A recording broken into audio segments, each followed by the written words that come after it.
Om Ajnana-timirandasya Jnananjana Shalakaya Chakshurun Militam Dhena Tasmai Shri Gurave Namah. We're taking up where we left off in the perpetual reading of the Sri Caitanya-caritamrta. Who manifests an abundance of sweetness greater than mine, which has never been experienced before and which causes wonder to all? Alas, I myself, my mind bewildered upon seeing this beauty, impetuously desire to enjoy it, like Srimati Radharani. Purport. This text is from Lalita Madhava of Srila Rupa Goswami. It was spoken by Lord Krishna when he saw the beauty of his own reflection in a jeweled fountain in Dwarka. Krishna Madhuryera ek swabhabdi bal, Krishna Adi Nara Nari Kara e Chanchal. Hare Krishna, Krishna Krishna, Hare Hare, Hare Ram, Ram Rama, Hare Hare. The beauty of Krishna has one natural strength. It thrills the heart of all men and women, beginning with Lord Krishna himself. Shravane darshane aksharye sarvaman, apana asvadite Krishna karina jatan. Hare Krishna, Krishna Krishna, Hare Hare, Hare Rama, Rama, Hare Hare. All minds are attracted by hearing his sweet voice and flute, or by seeing his beauty. Even Lord Krishna himself makes efforts to taste that sweetness. Madhuryamrita pan sada jekare, Trishna shanti nahi Trishna pade nirantare. Hare Krishna, Krishna Krishna, Hare Hare, Hare Rama, Rama, Hare Hare. The thirst of one who always drinks the nectar of that sweetness is never satisfied. Rather, that thirst increases constantly. Atriptaha iyakare vidhiranindan, avigdagda vidhibal najane srijan. Hare Krishna, Krishna Krishna, Hare Hare, Hare Rama, Rama, Hare Hare. Such a person, being unsatisfied, begins to blaspheme Lord Brahma, saying that he does not know the art of creating well and is simply inexperienced. Koti netra nahi dila sabhe dila dui, tahate nimisha Krishna ke tagipa mui.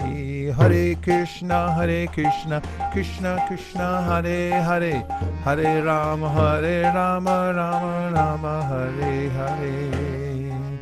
He has not given millions of eyes to see the beauty of Krishna. He has given only 2 eyes, and even those eyes blink. How then shall I see the lovely face of Krishna? Atate yad bhavan agni karanam, Trutir yuga jate tvam apashyatam, Kutila kuntalam shrimukam chate, Jada udikshatam pakshma kridrisham. The gopis said, O Krishna, when you go to the forest during the day and we do not see your sweet face, which is surrounded by beautiful curling hair, half a second becomes as long as an entire age for us, and we consider the Creator who has put eyelids on the eyes we use for seeing you to be simply a fool. This verse is spoken by the gopis in Srimad Bhagavatam 10:31-15. The gopis saw their beloved Krishna at Kurukshetra after long separation. They secured and embraced him in their hearts through their eyes, and they attained a joy so intense that not even perfect yogis can attain it.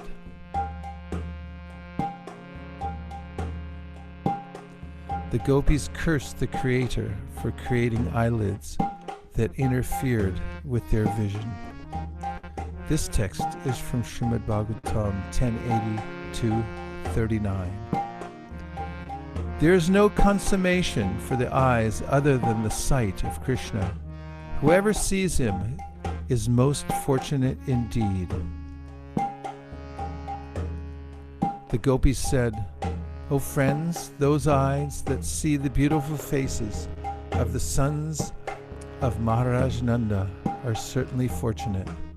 As these two sons entered the forest, surrounded by their friends, driving the cows before them, they hold their flutes to their mouths and glance lovingly upon the residents of Vrindavan. For those who have eyes, we think there is no greater object of vision. Like the gopis, one can see Krishna continuously, if one is fortunate enough.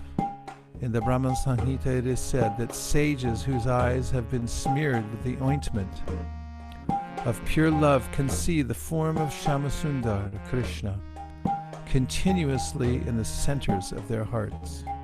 This text from Srimad Bhagavatam 10.21.7 was sung by the gopis on the advent of their Sharat season. The women of Mathura said, "What austerities must the gopis have performed? With their eyes they always drink the nectar of the form of Lord Krishna, which is the essence of loveliness, and is not to be equaled or surpassed. That loveliness is the only abode of beauty, fame, and opulence. It is self-perfect, ever fresh, and extremely rare." This text from Srimad Bhagavatam 10.44.14 was spoken by the women of Mathura when they saw Krishna and Balaram in the arena with King Kamsa's great wrestlers Mushtika and Charura. Apurva Madhuri Krishnera Apurva Tarabal Jaha Shravana Iman Hoy Talamal. Hare Krishna, Krishna Krishna, Hare Hare, Hare Rama, Rama Rama, Hare Hare. The sweetness of Lord Krishna is unprecedented, and its strength is also unprecedented. Simply by one's hearing of such beauty, the mind becomes unsteady.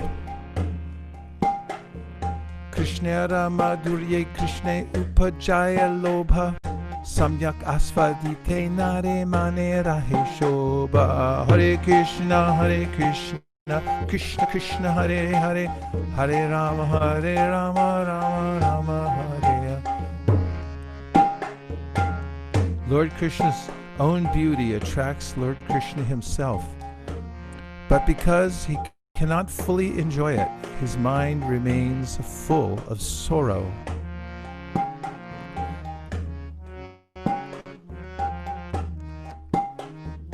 Eta dvitiya hetura kahihavya viran triya hetura ebe shunaha lakan. Hare Krishna, Krishna Krishna, Hare Hare, Hare Rama, Rama Rama, Hare Hare. This is a description of his second desire. Now please listen as I describe the third.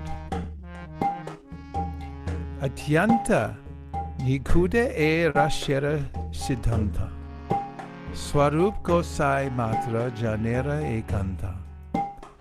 This conclusion of rasa is extremely deep. Only Swarup Damodar knows much about it. Jeba Keha Anna Jane Seho Taha Hoite Caitanya-caritamrta Teha Adyante Marama Jate.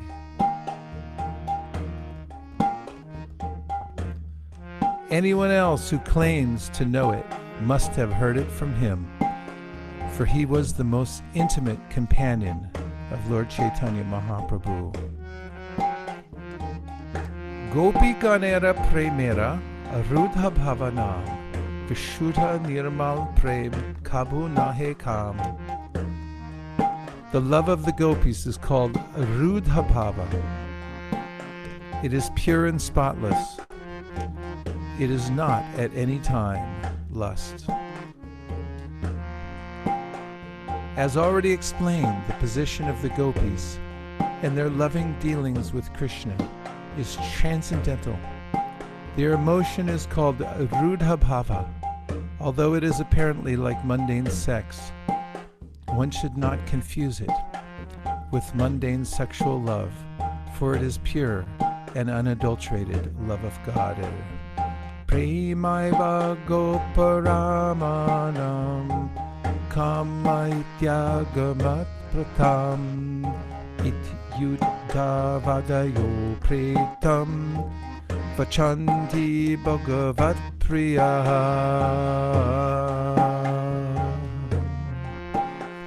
The pure love of the gopis has become celebrated by the name lust.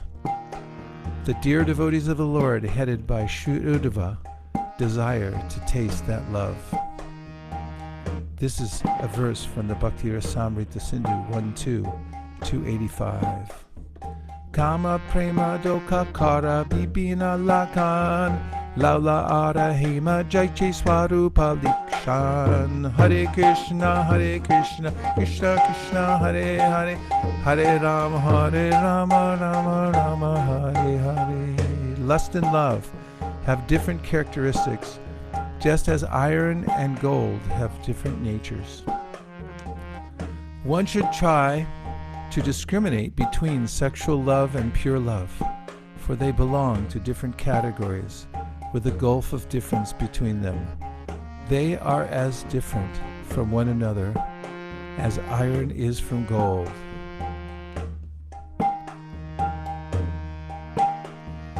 Atmendriya priti vanchatare balekam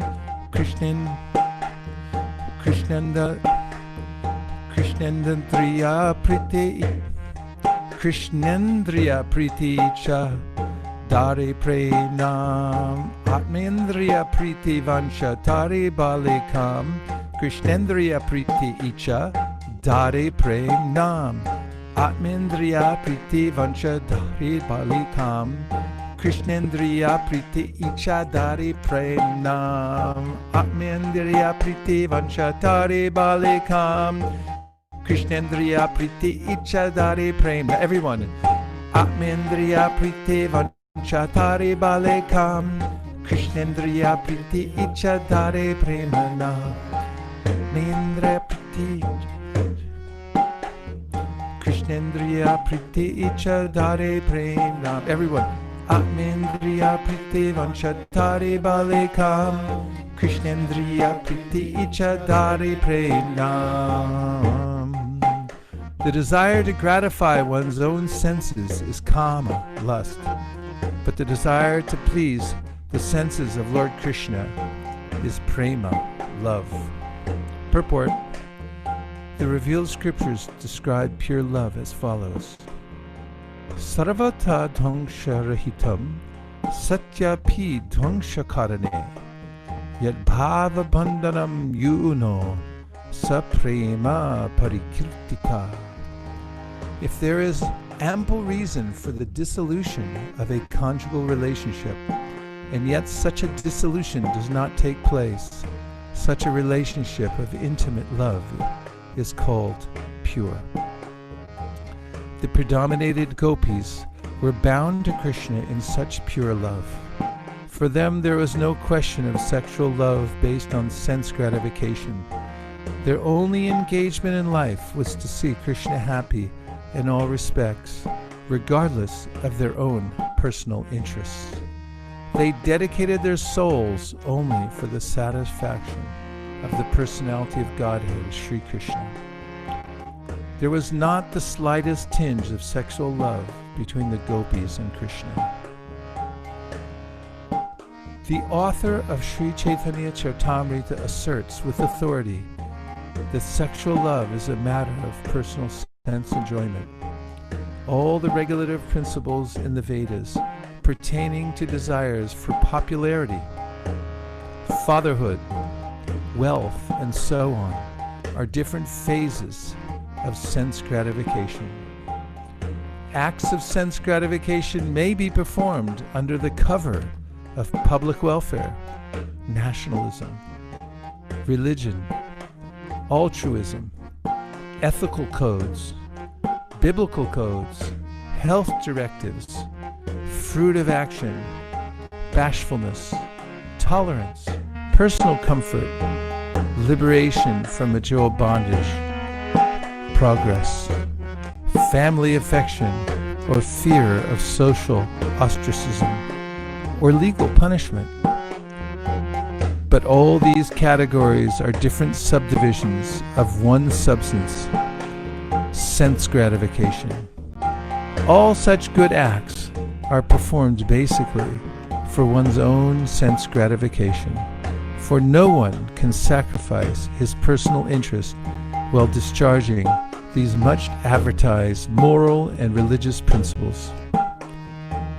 But above all this is a transcendental stage in which one feels himself to be only an eternal servitor of Krishna, the absolute personality of Godhead. All acts performed in this sense of servitude are called pure love of God, because they are performed for the absolute sense gratification of Sri Krishna. However, any act performed for the purpose of enjoying its fruits or results is an act of sense gratification. Such actions are visible sometimes in gross and sometimes in subtle forms. Hare Haraya Nama Krishna Yadavaya Namaha Yadavaya Madhavaya Keshavaya Namaha Gopal Govinda Ram Sri Madhusudan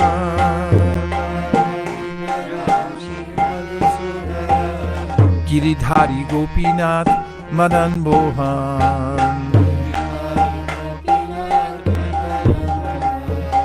Shri Chaitanya Nityananda Shri Advaita Sita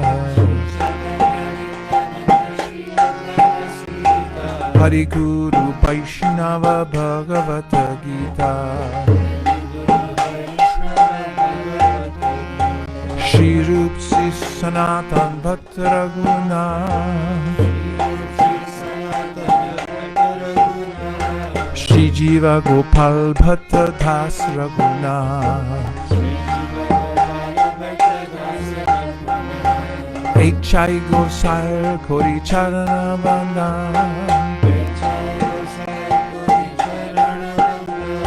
Jaha hoite Vignanasha Bhishta Puran H.I. Gosai Jarmui Tardas Tansavara Pararinu Mora Panchagra Tandera Charana Seve Bhakta Saniba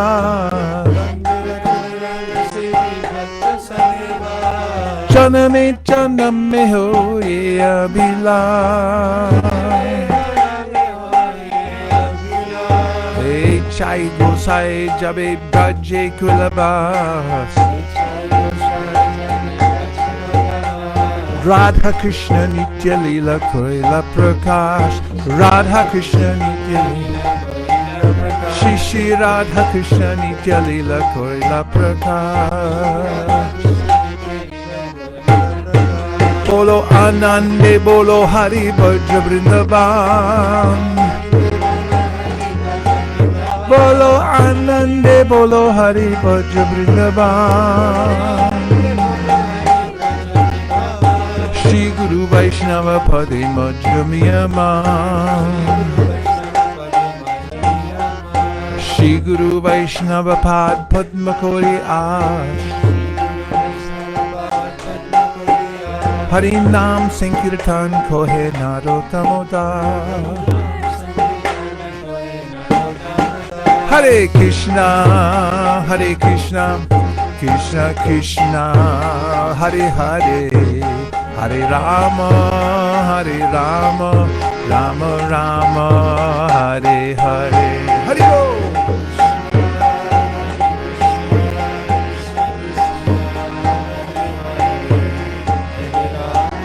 Nam Bhajan.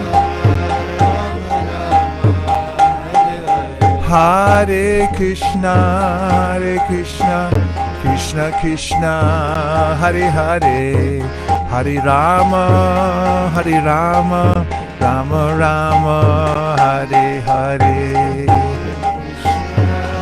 Gaur Premanande.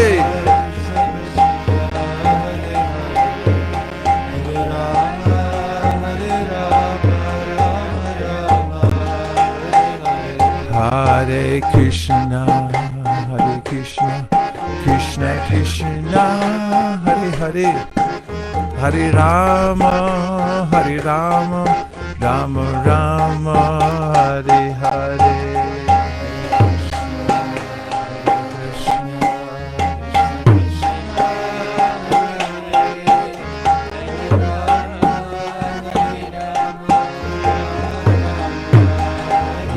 Nitai Gaur Hari Bol, Hari Bol, Hari Bol, Nitai Gaur Hari Bol.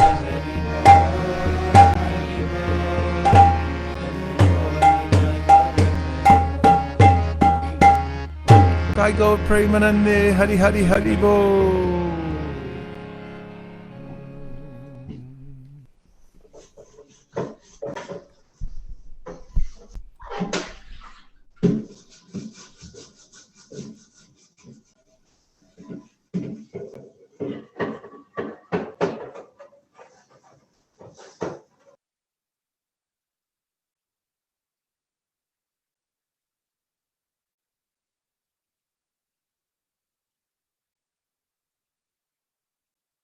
Hare Krishna, Krishna Krishna, Hare Hare, Hare Rama, Rama Rama, Hare Hare.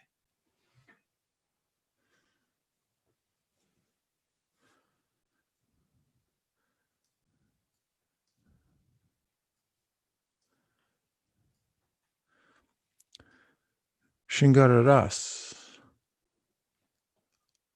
Why does one experience unsubstantiated material anxiety? Why does one's experience of unsubstantiated material anxiety inspire chanting the holy names? What is the cure? The cure is to get in the light. Material desires are born in darkness. This is an important section of the Caitanya-caritamrta, obviously, philosophically, because it points out, Kaviraj Goswami is pointing out that although in the material world, because everyone's oriented towards the body, people take it for granted that the pastimes of Krishna are something mundane, because their only orientation is towards their own activities, which are based in sense gratification. Therefore, it's important for him to point out that there's a different motivation in the devotee's performance of service. It's not self-serving, and it's not in expectation of reward. But as the residents of Vrindavan perform service, their only desire is to please Krishna. In the Gita, Krishna says, Ye yata mam prapadyante tamstataiva bhajamyaham manavartante manusya parta sarvasha. As one surrenders to me, I reward him accordingly. But when the devotees of Vraj, especially the gopis, render service, Krishna says to them that I can't repay you. There's no way I can reciprocate because your love is so pure and you don't want anything in return.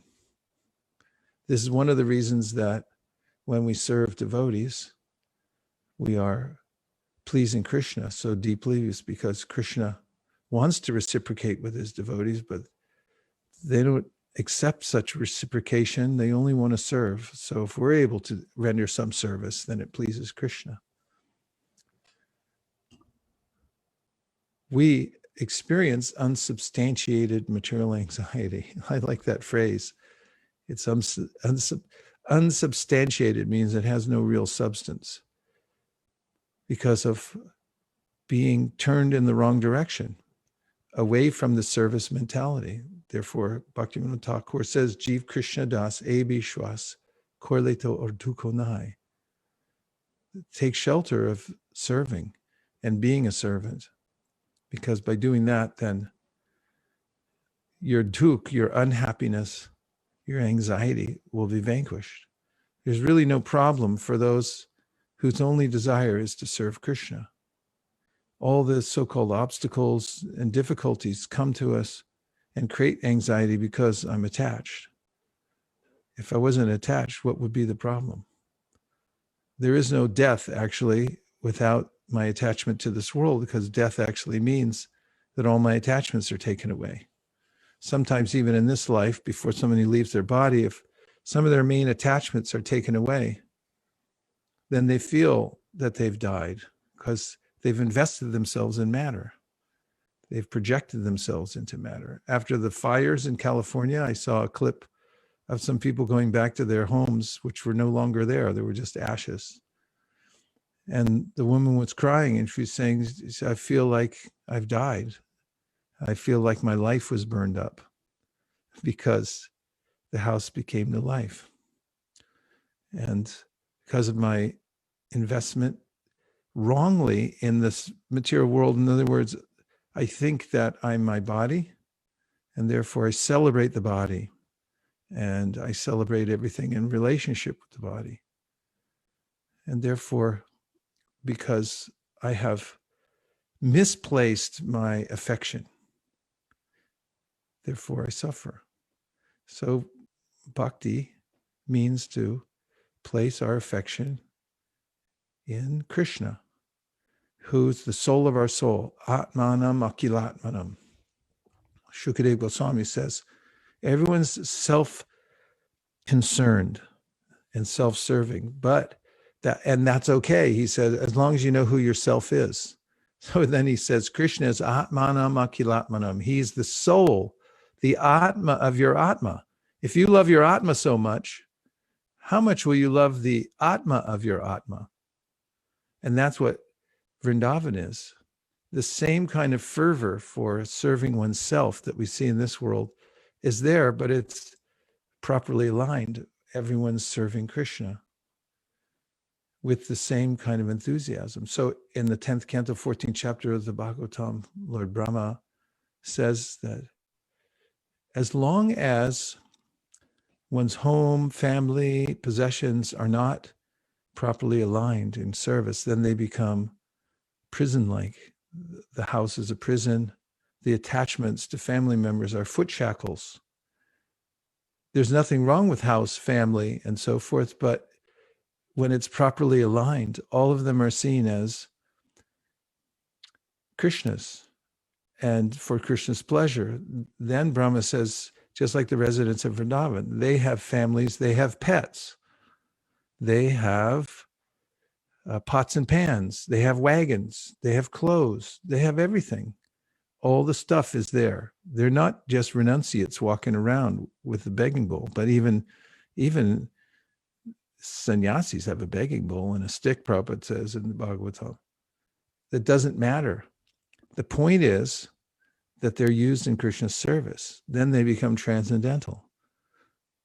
So nobody's more attached to their stuff than the residents of Vrindavan. That's why when they go to Kurukshetra and Krishna says, "Here I am," and they say, "No, we want you with all the right stuff in the background. We want Govardhan and Yamuna and the trees of Vrindavan in the forests." That's where we want, because they're attached to Vrindavan, because it's Krishna. And that's where they know they can serve Krishna the best, because they know Krishna's heart's there. So this story that the Lord said, "I have a headache." And he said, "I need some dust." Narada said, "How can I get that dust?" He said, "You have to go to my devotees and ask."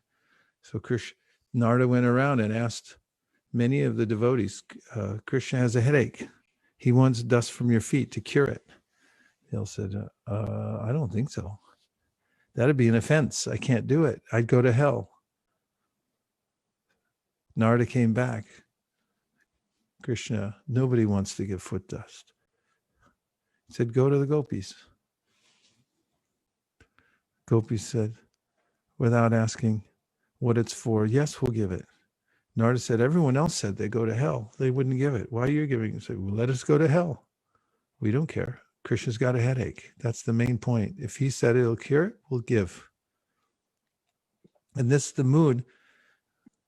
Ashlishyava paravatam pinashtumam adarshanamar mahatam karotuva yatatava vitatlambato matprana natastu eva napara. Krishna is my life and soul no matter what he does. Even if Radharani sees him with someone else, he'll make arrangement if it seems like he'll get more pleasure somewhere else. Her only concern is Krishna's happiness and his sense gratification, whatever he wants. And the only reason she puts herself forward, or any of the gopis do, is because they know, especially Radharani, that Krishna can't be happy with anyone else. Therefore, she asserts herself. It's not like the competition in the material world that I want to be first or my ego is injured. But she puts herself first because she knows Krishna can only be happy with me. Therefore, she asserts herself. The gopis dress themselves only because they want Krishna's eyes to be satisfied upon seeing them. And when one lives in this mode, although the pots and pans are the same and all the house is there, the wagon is there, whether it has horsepower or not, if it's for Krishna and the mood is let Krishna be satisfied by these things, then it becomes substantial and everything becomes transformed. There's no difference between your home and Vrindavan when the mood is let it be for Krishna's sense gratification. And paradoxically, then we enjoy. When we're around pure devotees whose only consideration is to please Krishna, there's no anxiety. It's Vaikuntha. Because the only anxiety in this world is Dvitiya, is seeing something separate from Krishna's pleasure. Let me be happy first. Let me divide. I'll do little Krishna, but mostly for me. So you're a little happy, but mostly in anxiety. But if it's all for Krishna, doesn't mean you starve. On the contrary, ananyas chintayantamam ye jana paripasate tesham nityabdhyuktanam yogakshemam bahamyaham. If one's only concern is pleasing Krishna, then Krishna personally maintains such a devotee. Let's see if there's any more reflections or questions.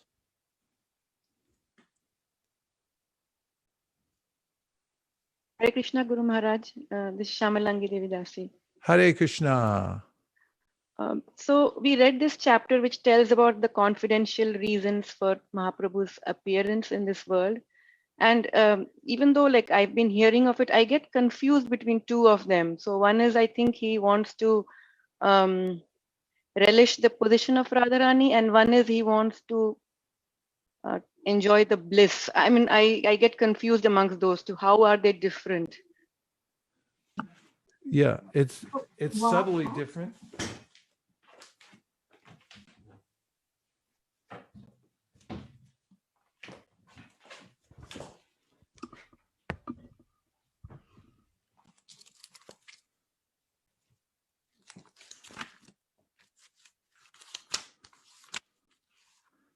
From the Mangalacharan, Kaviraj Goswami writes, Shri Radhaya Pranaya Mahima Kidrisho Vanayaiva. So Shri Radhaya of Srimati Radharani. Pranaya Mahima. So the first is the greatness of her love. So pranaya means love, mahima, the greatness of her love. Kidrisha. So he's like, what is that? How is that? Kidrisho vanayaiva. Va anaya. Then the second one is aswadya. Yena. By that love, adbhuta madhurima. What is the madhurima, adbhuta, the wonderful sweetness of it.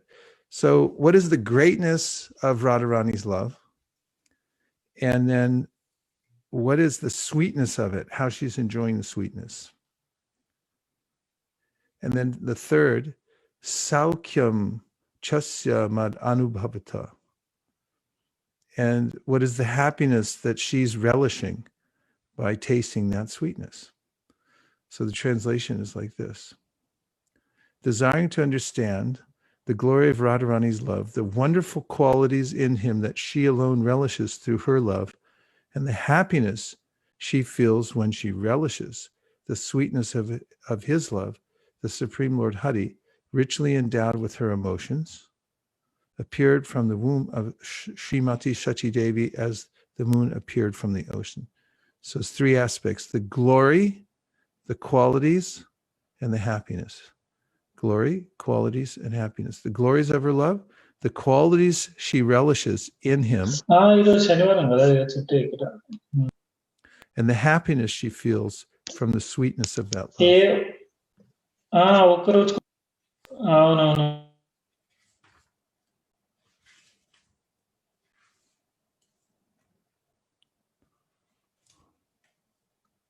So there's subtle difference between the three.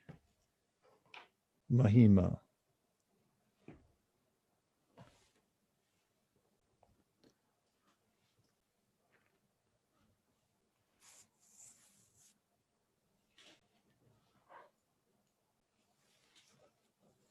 So then Caitanya-caritamrta writes, I have difficulty in understanding there is no tinge of sexual love between Lord Krishna and the gopis.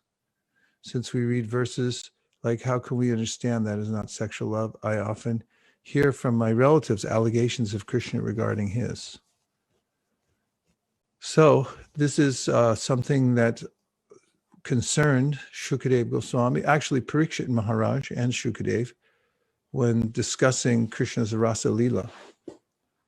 Shuka noticed that in the audience, there were people that may not be so qualified, as is mentioned in the Bhagavatam itself, that Shradhanvito na shrinu yarata varna yedya. One should have qualified oneself by understanding and have faith.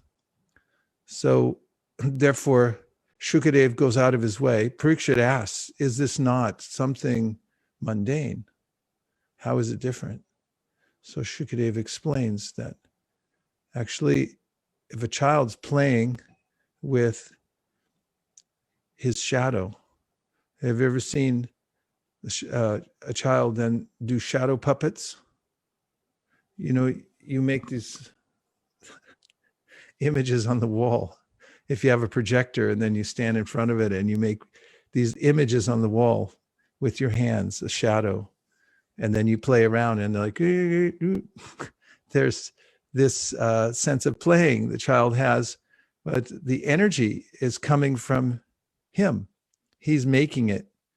And so Shukadev Goswami says that all these energies are Krishna's energies. It's one person. There is only one whole. Om Purnamada Purnamidam Purnat Purnamudachate. But then Ekobahu Shyam, the one becomes many for his own enjoyment.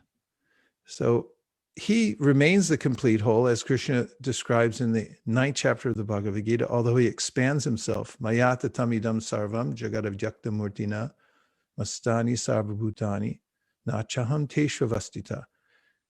He maintains an individual existence. He stays the supreme enjoyer. He is beyond even all the manifestations of his energies and even all the other various expansions. He still retains his individual identity, although those are still all of his energies.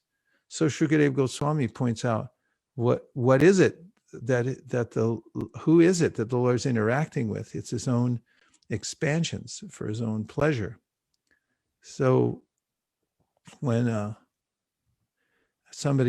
professor brought this up to Prabhupada about Krishna, the ethics of it and the Rasa Lila, and Prabhupada pointed out that actually everyone belongs to Krishna.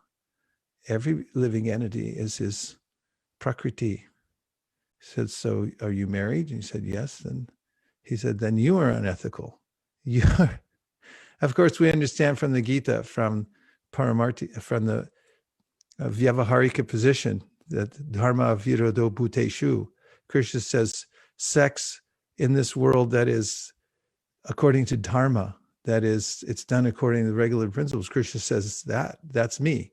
That's something that's non-reactive.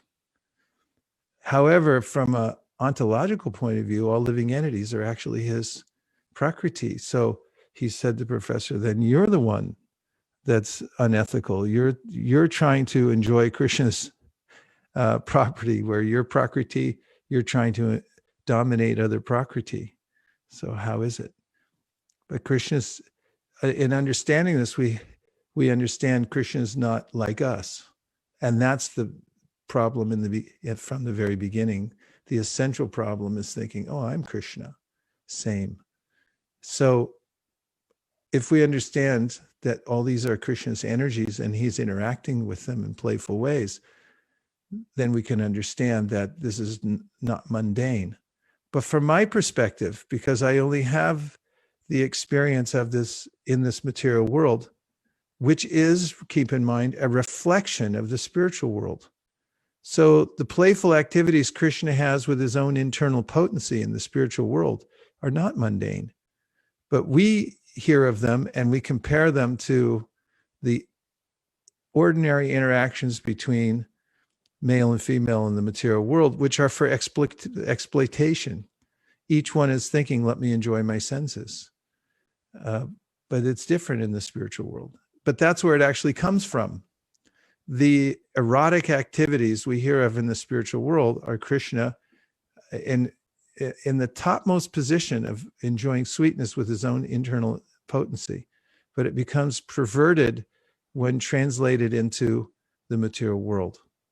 The same three energies, Sat, Chit, Ananda, or Hladini, or Sandini, and Samvit, are translated into Sattva, Rajas, and Tamas in the material world.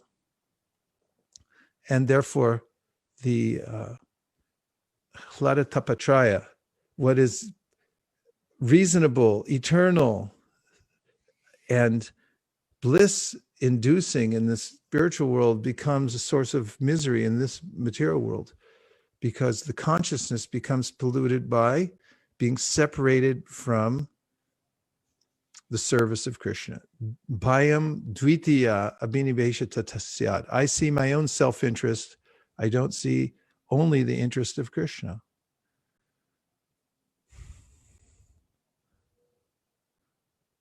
Kautakarnava has another question. Oh, it's the same one. Koladi Prana Prabhu. In the scriptures, we see that kama and prema, both words, are used to represent the intense emotion. However, kama is exclusively used for devotees of Madhurya Ras, whereas prema for other rasas as well. It seems there is no duality between kama and prema in the transcendental realm. In fact, kama expresses the highest emotion. Is it correct? Yes, you'll see in the Bhakti Rasamrita Sindhu, numerous nuances to the different kinds of love that the devotees have in their different rasas. In a very general way, as we're hearing in the last verse that we studied, prema is described as love of God. But the nuance of those is different according to the particular relationships Krishna has with his the devotees have with Krishna. Just as an example, in the different rasas, there in the Sakya ras, there are friends that are more formal friends. There are friends, for instance, and not in the realm of Vrindavan, but in the friendship that Krishna has with Arjuna. He's a city friend, which is different from a village friend. And then even in the village, there are different kinds of moods of friendship that Krishna has with his devotees who are in friendship with him. Some of the friends, the relationship is slightly formal, and they look up to Krishna. Some of them, it's a little bit more protective, and they have a slight mood of vatsalya. And some of the friends of Krishna, they carry weapons in their hands because they're thinking, we're going to protect Krishna. Even Balaram has that mood. And some of the friends of Krishna are equals. And they're described by Kaviraj Goswami. We already heard him say, some of the friends say, Krishna, you're not such a big man. You and I are equal. In fact, I could take you any day of the week. Let's go right now. And they throw down and they want to wrestle. And say, see, I beat you. I beat you once. I'll beat you again. And that they're just on such an equal level. And similarly, even amongst those in Madhurya Ras, there are various gradations. There's the Kamanugas, those who follow behind the particular moods of the gopis. And these are explicated in detail in different categories. You'll see in the Nectar Devotion, and even a little more detail you'll see when the Bhakti Rasamrita Sindhu comes out, which will be hopefully soon in its pristine form. You can go through and catalog all the different aspects of the relationships and see how that the nuance is there. Is that okay, Kaladeep Pran? Okay. Then Shukeshwari says, controlling the mind, chanting extra rounds, or keep the senses under control, fasting, which is better option. Fast constantly and just chant. Which is better off? I felt first option of mind controls the senses always, since we have little time in the day. Yeah, best to keep the vibration going. Somehow or other keep the vibration going. Fasting is for special days, like Ekadashi, Janmashtami. If you fast on Janmashtami, then you just feel blissful, and it's not a problem. If you fast on Ekadashi, you feel the embrace of Harivasara, Krishna's special day, as you're honoring it. And there are different kinds of fasts. Of course, Srila Bhaktisiddhanta Saraswati Thakur, he told his devotees that on Ekadashi day, better, if you're going out to preach, he said, better you take Mahaprasadam and go out. And Prabhupada said, this fasting is for those who stay back. If you're going out to preach, you take some light prasadam and go on preaching, or you can observe a fast. That the main thing about fasting also in these days is you don't have to stop. You don't have to stop and cook. You don't have to stop and clean. You can plan a day where you just keep hearing and chanting, because it gives you permission not to cook on that day. Of course, you have to cook for Krishna, but not for the whole family and for your, well, you have to cook for your family, but not for, you don't have to necessarily cook for yourself. And you can fully concentrate. It's actually really ecstatic if you want more time. And Tadiya Seva says, can we say that excessive sense gratification kills Krishna consciousness? Yo, Bogaishvarya prasaktanam taya prahita chetasam Vyavasayatmika buddhir samadao navadiyate. Krishna says this in the Bhagavad Gita. If you're enamored of sense gratification and opulence, like you see the world as a place to enjoy and you're attracted only by Amazon Prime and shopping, and you have to have shiny things all the time in this world. Nothing wrong with Amazon Prime. I'm just saying, if the mind gets attracted to all the variety and I just want to enjoy, then Krishna, and you want sense gratification, then he says, how can you concentrate?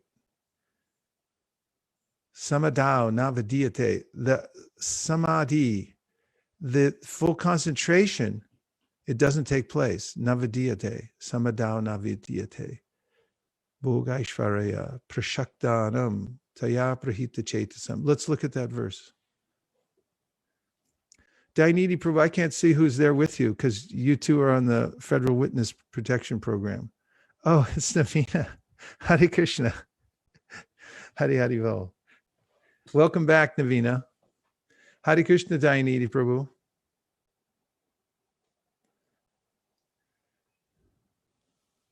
So we'll read this verse. Bhoga Ishvarya Prasaktanam Taya Prahita Chetasam. Bhoga means to material enjoyment, Aishvarya and opulence. Prasaktanam, for those who are attached. Taya, by such things, Aprahita Chetasam, bewildered in mind. Vyavasaya Atmika, fixed in determination, buddhi, devotional service to the Lord. Samadao, in the controlled mind, na, never, vidiyate, it doesn't take place. Yeah, for those who are too attached. The Bhoga and Aishwarya. Bhoga Aishwarya Prasaktanam Dayaprahita Chetasam. This is verse number. What is the number? Please? Can't see it. 44. From which chapter? 2? Yes. Thank you. 244 says, Bhoga, from bhuj, enjoyment, pleasure. Aishvarya, power, lordship. Prasaktanam, of the attached. So Bhoga Aishvarya Prasaktanam, as one word, means of those attached to pleasure and power. Taya, by this, aprahita, stolen away, chetasam, of thoughts, of minds. Taya prahita chetasam, those whose thoughts are stolen away by this. They're stolen. Vyavasaya, resolution. Atmika, having the nature of, if that's your nature, Buddhist, insight, enlightenment, intelligence, samadao, in meditation, na, not vidiyate, it is given. So na vidiyate means it's not given. So the purport, in the minds of those who are too attached to sense enjoyment and material opulence, and who are bewildered by such things, the resolute determination for devotional service to the Supreme Lord does not take place. Samadhi means fixed mind. The Vedic dictionary, the Nirukti, says, Samyag adiyate smin atma tattva yatatmyam. When the mind is fixed for understanding the self, it is called it is said to be in samadhi. Samadhi is never possible for persons interested in material sense enjoyment and bewildered by such temporary things. They are more or less condemned by the process of material energy. Thank you very much. Can everyone unmute and say Hare Krishna? Hare Krishna. Hare Krishna. Hare Krishna. Hare Krishna. Hare Vande Hari Hari Bol. Hare Krishna. Marman, Natari Marman, Natari Marman, Natari Marman, hey, Natari Marman, Natari Marman, Natari Marman, Natari Marman.